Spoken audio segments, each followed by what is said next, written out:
Welcome back to Split the Party. Once again, I'm your host, Steve Osmond, and today I have with me Rich Christensen and Stephanie Lafayette. We are going to be talking about Pathfinder. It was brought to my attention that in a previous episode, we didn't really take the opportunity to speak to the strengths of this fantastic role-playing system.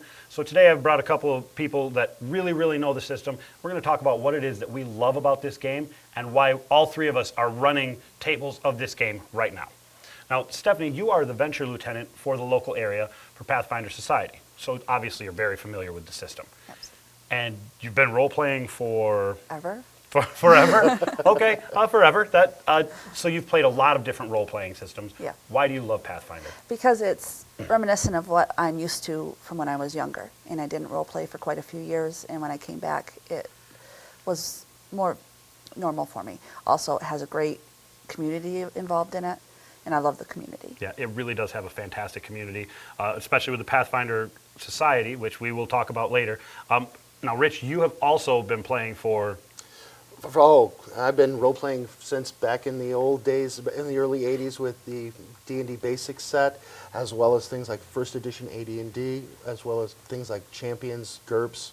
I've pretty much a wide swath. All right, so when you say that you love this system, this is coming from experience across the board. You're not just saying, I love Pathfinder because it's the only thing I know. Oh, no, definitely. Yeah, fantastic. So what is it that you love about this system? I love the flexibility. It gives the players a chance to build the characters that they want. It gives them a chance to really get a feel for the characters. It gives a lot of options and a lot of world-specific information, but it also, there's such a dearth of information for the worlds and for just the system itself. It really is a very good system. It is, and they, like you said, there's so much out there now. They haven't covered everything in the world. They kind of hint at some things that are out there that I'm waiting for them to bring in, but the things that they do cover, they cover so well and so in depth that you've got a ton of options. And as a game master, that's one of the things that I love. I can tell the players when they sit down and say, what can I play? What should I play? What do you want your person to do? What do you want them to be like? You've got all these options in place. You come up with an idea, and I promise you that we can develop that character. That character exists in Pathfinder somewhere, it's great. It's an option that you don't have in every role-playing system. Absolutely.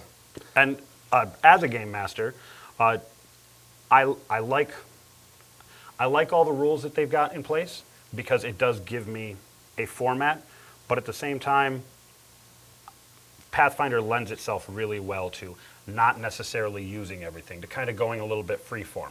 On the other end of that, they do have the Pathfinder Society, which I said we were going to talk about. Now, you as a venture lieutenant are in charge of that here in the local area. What exactly is Pathfinder Society? It's organized play for Pathfinder. Okay. Basically meaning that you can make a character for Society and play it anywhere Society is played. And Pathfinder Society is ran worldwide. So you can go overseas and play in Ireland, or you could go across the country and play in California, or just down the road in Grand Rapids, they run it as well. Yeah, and that's one of the things that I think is really cool about it. With all those strictures, so they've got this support system in place for the game masters and the players. There are certain rules as to what you can do with your character as far as development, and it makes it so that I sit at a table with Stephanie as my game master, and when I get done, she signs off on the sheet, and I can go to Ireland, which would be really cool, and I can take that character with me, and the game master there knows that everything here is good because it was signed off on by another Pathfinder Society game master, so I can take it there. My brother, for instance, I was just telling you, he's in Saudi Arabia. He plays Pathfinder Society. When he comes and visits, he can bring that character, and we can play together here with a character that he's been playing on the other side of the planet. It's a really exciting system, I think. They also do wonders for game masters. You were telling me about Gen Con. Yes, I missed Gen Con this year, but I heard that there was a young girl that actually ran a table of the We Be Goblins module. Which is really fun. It is. But even being a young girl, she was able to do as good a job as you would expect an adult GM to do. And presumably she probably had people older than her at her table as players, because we're not talking young like 15, we're talking young like this girl was 10 years old or younger. Right. I mean, this wasn't a teenager, it was a kid running this and doing just as well because of the program that they've got in place that helps develop game masters. And that's really my favorite thing about Society in particular, is that they're not just they're not just growing great characters and a great community. They're growing game masters, which is a hard skill to develop on your own with no practice. And I mean, all three of us know that. We've all been, we've all run it. So what's your favorite thing? Sitting on the other side of the table, so as a game master, what are one of your favorite things about? Well, one of the things I love, beyond, just the huge dearth of information and everything of that nature, is I love to see the look on the faces of the players when they're actually playing the character they want. It's much less of, it's much less rolling dice as more of a role play, where they're actually getting into their characters, where they actually care about their characters and the other characters as well. And even more so, as you mentioned with the young woman who was running at Gen Con, when you get the next generation of players coming in, Yep. and you can see that the hobby is going to continue and it's going to maintain and even grow, that's a beautiful thing. Yeah, to having see. been longtime players, all three of us, that's one of the things that I really love seeing is watching generations come up and they're playing these games. We've been playing them forever and they're not going anywhere. They're only getting bigger, and the kids come in and they're enjoying it and everybody's really supporting them.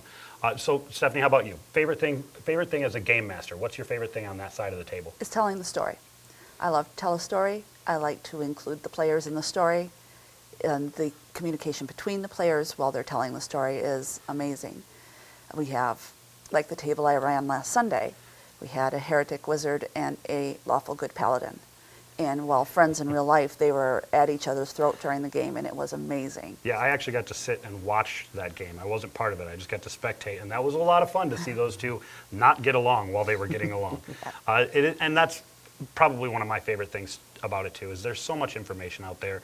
But in the areas that they haven't covered, because they've hinted at them, there are these vague ideas that you as a game master can kind of fill in on your own if you want, and you don't have to use Galarian. Galarian is what they use for society, and it's their world that they've created, but you can do whatever you want. These rules exist, and why reinvent the wheel? Use this excellent system that exists, and it's got so many opportunities and so many options, and then build your world around it if you want. So the rules provide a great framework for your own world. And that's what you need, is a framework to build on, and then you can build an amazing story of your own. Yeah, which as a game master you should always be doing. I mean, you know Excellent. that. I'm assuming, I know I very often do. Do you normally find yourself house ruling during? But yeah, actually, there's a lot of times where you're going to be running into a things out of your judgment head. call and things of that nature. And one of the questions I was thinking is, a player's going to throw out an idea outside the box.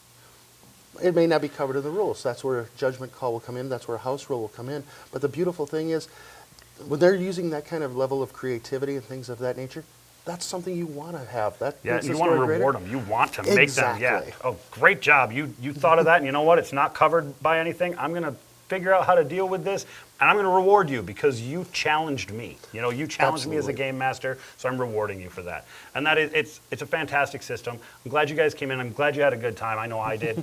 That's all we've got for this week, though. I'd like to thank our sponsors, Dual Bus Design and Excelsior Games and Comics, and I'll see you in a week.